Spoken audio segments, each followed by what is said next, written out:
শাপলা আমরা পাবো না কেন, এটা একটা ব্যাখ্যা বলতে পারবেন? শাপলা যদি না পাই, তাহলে শাপলা আমাদেরকে যদি না দেয়, প্রশ্নটা হলো এটা, তাহলে আমরা কি করব? আমরা বলি শাপলা যদি আমাদেরকে না দেয় সেটা কি করব? শাপলা পাওয়ার জন্য আমরা আমাদের লড়াই চালিয়ে যাব গণতান্ত্রিক ওয়েতে। এবং শাপলা আমাদের নিবন্ধনটা যদি প্রতীক প্রশ্ন আসে সেটা শাপলার মাধ্যমে ইনশাল্লাহ হবে, অন্য কোনো প্রতীকে এনসিপির নিবন্ধন হবে না। প্রতীক প্রশ্নে নির্বাচন থামবে না, কিন্তু এই প্রতীকের মধ্য দিয়ে যদি নির্বাচন থামানোর কেউ পরিকল্পনা করে থাকে যে আমি প্রতীক দিব না, আপনার অধিকারটা দিব না, সেই অধিকারের প্রশ্নে আমরা কম্প্রোমাইজ করব না। কিন্তু এখন শুধু এটা প্রতীক না পাওয়া এবং পাওয়ার প্রশ্নতে নাই নির্বাচন কমিশন, এই প্রতীক দিয়ে সেই ইলেকশন থেকে শুরু করে সব কিছুই প্রভাবিত করতে চাচ্ছে।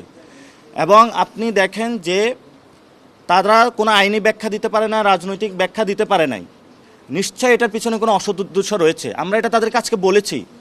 লাস্টে যখন কোটা সংস্কার আন্দোলনের সুপ্রিম কোর্টে রায়টা হয়েছিল, তখন সরকার যখন এটা নিয়ে অনড় অবস্থানে ছিল এবং সরকার একটা রায়কে আবার নিজে ওইটা থেকে বের হতে চাচ্ছিল, আমরা কিন্তু যারা ওইখানে রাজনীতি করতাম আমরা অসৎ উদ্দেশ্য খুঁজে পেয়েছি। ফলত সেই অসৎ উদ্দেশ্যটা কোথায় গিয়ে গড়িয়েছে আপনারা ভালো করে জানেন। আজকে নির্বাচন কমিশনকে আমরা এটা জানান দিয়েছি যে আমরা আপনাদের অসৎ উদ্দেশ্য খুঁজে পাচ্ছি। এই শাপলা প্রশ্নে আমরা যেটা এতদিন চোখে চিন্তা করেছিলাম সেটা না, এখন আমরা আরও শাপলা বিয়ন্ডা শাপলা চিন্তা করতেছি।